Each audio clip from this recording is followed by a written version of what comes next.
First, there were hands-free devices, then voice-directed gadgets. Now, the auto industry is talking about replacing drivers altogether.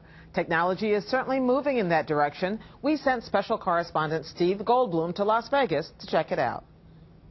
If this car looks like it's from the future, that's because it is. It's the Mercedes luxury in motion.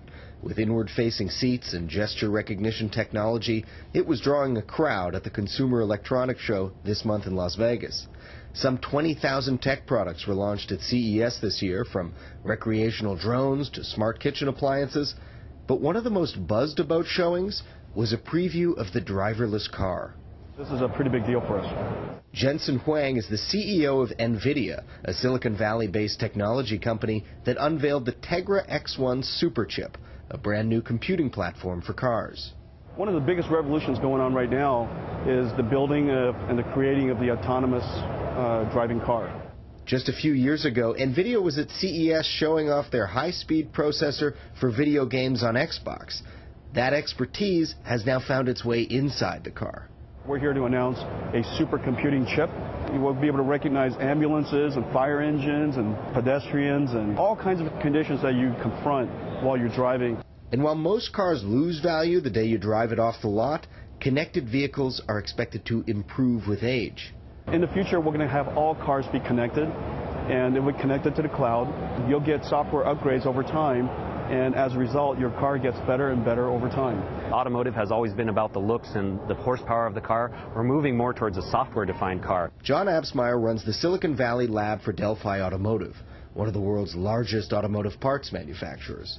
On this densely trafficked day at CES, he's taking us on a tour of the Las Vegas Strip, a driverless one. The operator of the vehicle is actually not driving, he's just supervising what the vehicle is doing, and he's keeping his hands and his feet near all of the controls just in case anything happens.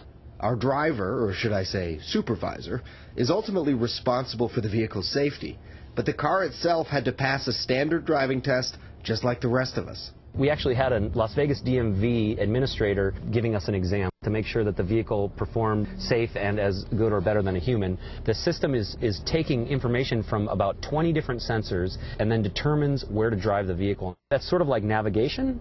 We program an endpoint and the car tries to get there. Absmeyer says we can expect to see urban driverless technology like this hit the market in the next 10 years. But there's still a few challenges. Although connected cars have faster processing power than humans, one thing missing is judgment. You also might look over and see somebody texting on their phone and go, get away from that guy, right? The car doesn't see that, it can't recognize that. Still, driverless technology brings with it some unique advancements in safety. If the driver experienced some kind of a life-threatening issue like a heart attack, the car could call an ambulance or route to a hospital. Driverless cars are still a ways out from being certified for everyday use. But if CES is truly a predictor of things to come, then a street full of autonomous driving vehicles is much closer than you may expect. For the PBS NewsHour in Las Vegas, I'm Steve Goldblum. And a quick postscript to Steve's report. These cars are not about to hit the market next year, as you heard. The Delphi concept we saw, for example, is not expected for a decade. Only Delphi can get a permit to test it on the road, and the price is not yet determined.